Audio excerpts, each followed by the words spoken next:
салом бинандагони азиз ва хуш омадед ба барномаи ахбори озодӣ. Шаъло Гулхоҷа ҳастам дар хидмати шумо аз студияи марказӣ. Нахуст таваҷҷӯҳ кунед ба сархати мавзӯе ки имрӯз 23 май атрофашон суҳбат хоҳем дошт. вазирати корҳои дохилӣ аз таслим шудани 19 сокини Рӯшон гуфт. дар айни замон дар бораи бенишон гаштани кормандони Омон ва сокинони мулкӣ низ гузоришҳо мерасанд. боздошти раиси додгоҳи шаҳри Хуҷанд бо иттиҳоми гирифтани пора тасдиқ шуд. ҳамроҳи ӯ ду каси дигар низ дастгир гардиданд. ва ихтирои нанороботе ки метавонад бо ҳаракат дар бадани инсон омоси саратонро нест кунад. вазирати корҳои дохилии Тоҷикистон феҳристи 19 нафареро нашр кард ки ба гуфтаи ин ниҳод аъзои гурӯҳҳои ифротӣ ва ё созмонҳои муташаккили ҷиноӣ буда дар нооромиҳои ноҳияи Рӯшон даст доштанд. дар баёнияи вазорат ки рӯзи 23 май нашр шуд омадааст, ин афрод ихтиёран ба шуъбаи умури дохилӣ омаданд ва баъзе аз онҳо аслиҳаи худро супурданд. ҳамкорам Мирзонабӣ Холиқзод ин мавзӯъ ва таҳаввулоти ахир дар Бадахшонро пайгирӣ дорад ва ҳоло дар бари ман дар студия аст. дуруд бар шумо. хуб метавонед нахуст дар бораи ҷузъиёти феҳристи нашр шуда маълумоти бештар бидиҳед? дар ин феҳрист ки бо аксҳои ин афрод нашр шудааст, номи халифаи якдеҳии Рӯшон, як корманди собиқи риёсати амнияти миллӣ, омӯзгор ва ҳам афроде ҳастанд ки дар гузашта барои ҷиноятҳои зиндонӣ шуданд. дар ин феҳрист 15 нафарашон танҳо ба ҳамчун аъзои гурӯҳи ҷиноятии Холбашев ном бурда шудааст. гуфта мешавад, Холбашев яке аз фармондиёни нирӯҳои марзбонии Тоҷикистон рӯзи 18 май боздошт шуда буд. мақомоти Тоҷикистон ба таври расмӣ аз боздошти ӯ хабар надоданд то ҳанӯз. земнан то замони боздошти ӯ мақомот дар ҳеҷ ҷое аз вай ҳамчун раҳбари гурӯҳи ҷиноӣ ном набурданд. чунончи мисли Маҳмад Боқиров ки дар рӯзи гузашта хабари кушташонаш расид. ҳамчунин дар рӯйхат номи ду тан аз аъзои ҳизби мамнӯи наҳзати исламӣ Нуруддин Саидов ва Амирбек Қайёбеков оварда шудааст ки раҳбари бахши наҳзат дар Рӯшон буданд. ва раиси ҳизби мамнӯи наҳзати исламӣ Муҳиддин Кабирӣ ба Радиои Озодӣ инро тасдиқ намуд ва гуфт ки дар ҳақиқат ду нафар дар гузашта аъзои ҳизб буданд. вале пас аз нашри ин хабар сарнавишти ин 19 нафар чӣ шуд маълумоте дастрас нест ва гуфта мешавад ки ин рӯйхат ҳамчунон идома хоҳад ёфт. хуб оё метавон бо боварӣ гуфт ки ин афрод воқеан ихтиёран таслим шуданд?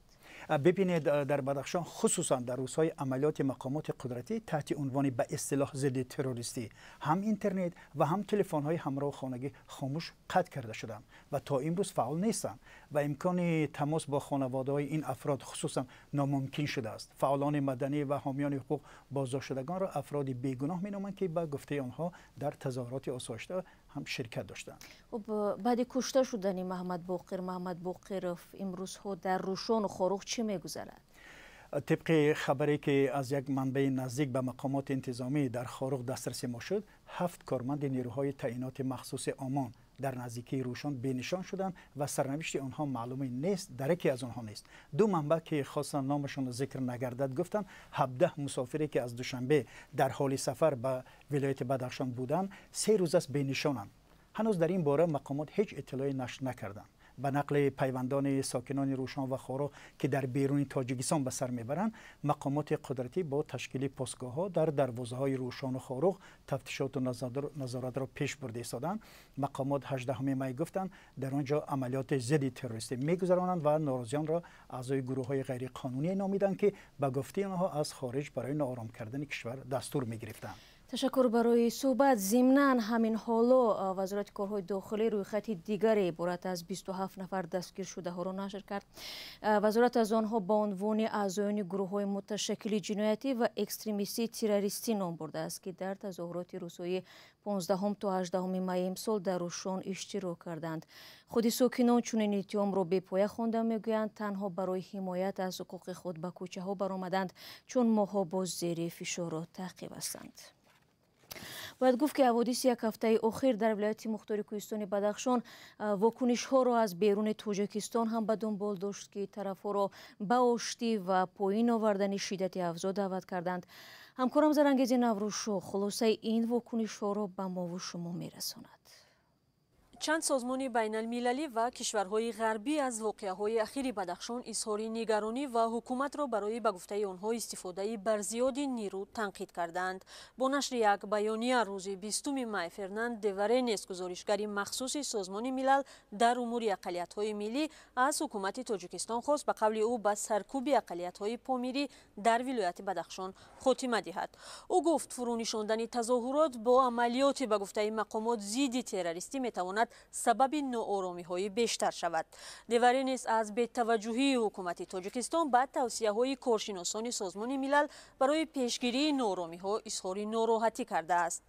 متاسفانه حکومت تاجیکستان به نامه‌های ما پاسخ نداد و تنش‌هایی که ماه نوامبر سال 2021 در ولایت مختار کوهستانی بدخشان اوج گرفتند و به مقیاس وسیع‌تر و خطرناک‌تر رسیدند. با عین محتوا سازمان بین المللی الرت اینترنشنال در اظهاراتی از شدت یافتن وضع در بدخشان اظهار تشویش کرد. این سازمان به خشونت پیچیدن حادثه‌های اخیر را برای تاجیکستان و هم ثبات منطقه شدیداً نگران کننده خوانده است. سازمان الرت اینترنشنال در اظهارات خود از حکومت تاجیکستان و مسئولین و ساکنان بدخشان خواسته است برای پیشگیری از این خطرها مکالمه کنند و راه حل آسایشته رفع بحران را پیدا نمایند. همچنین گروه حامی حقوق اقلیت‌های ملی هم در یک اظهاراتی از بدتر شدن وضع حقوق انسان در بدخشان نگرانی کرده است. این گروه گفته است میتواند اثبات کند که ساکنان پامیر از ماه نوامبر سال 2021 در شکل‌های گوناگون تحت نظارت و فشار قرار دارند. حامیان حقوق پایمال شدن حقوق آدمان را در این منطقه سبب اصلی حادثه‌های اخیر نامیدند. حامی دیگری حقوق بشر استیو سویردلوف میگوید حکومت تاجیکستان تلاش دارد با عملیات نام گذاشتن اقدامهایش قانون شکنی‌های خود را در سمت نقض حقوق بشر روی پوش کند. چون این برداشت می شود دوشنبه برای عملیات مخصوص یا نظامی را برای آن استفاده می کند که خود را از همه گونه عهده‌داری ها از جمله قطع اینترنت، رعایت برخی حقوق ضمن انجام عملیات آزاد کند. واقعا باید به حقوق به زندگی مهمترین حقوق انسان ها احترام گذاشته شود. البته ممکن است که هنگام گذراندن عملیات حقوق محدود کرده می شود، ولی این کار باید تنها از روی ضرورت دولت انجام داده شود. این محدودسازی ها نباید دوامدار باشند، اما طوری ما می دانیم در پامیر دسترسی به اینترنت خیلی باز محدود است. استیو سویردلوف از بازداشت فعال جامعه شهروندی الفت خانم محمدشاه و نگرانی کرد و گفت تجربه چند سال اخیر نشان می‌دهد که با مجازات افراد مثل محمدشاه و حکومت می‌خواهد دهان فعالان دیگر را ببندد. حکومت تاجیکستان در برابر این بیانیه و انتقادهای سازمان‌های بین المللی هنوز پاسخی نداده است، ولی پیشتر گفته است به خاطر حفظ امنیت و ثبات دست به عملیات ضد گروه‌های به گفته آنها سازمان یافته جنایی دست داده است که از خارج سلاح و دستور گرفتند.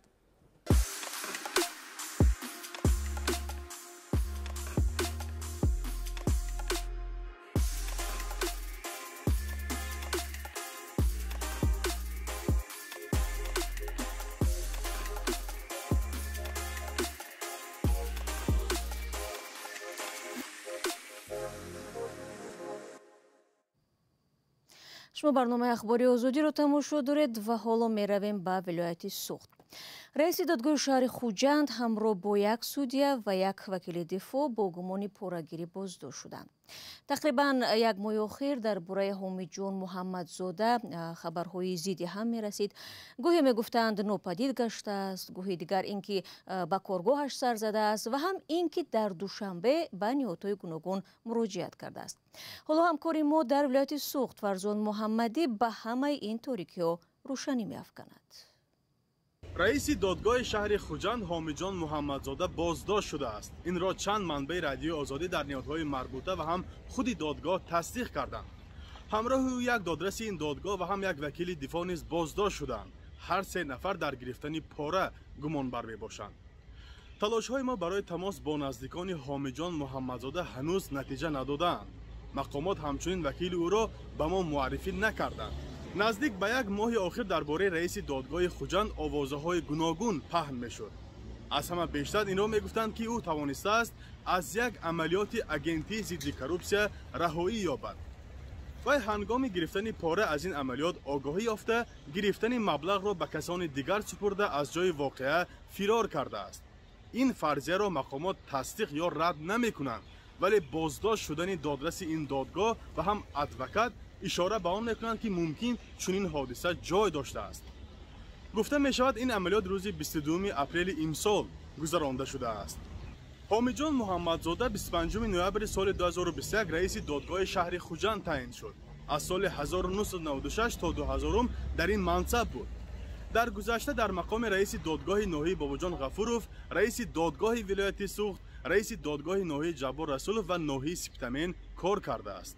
سودیه تخصصی درجه یکم بوده، اردن شرف دارد.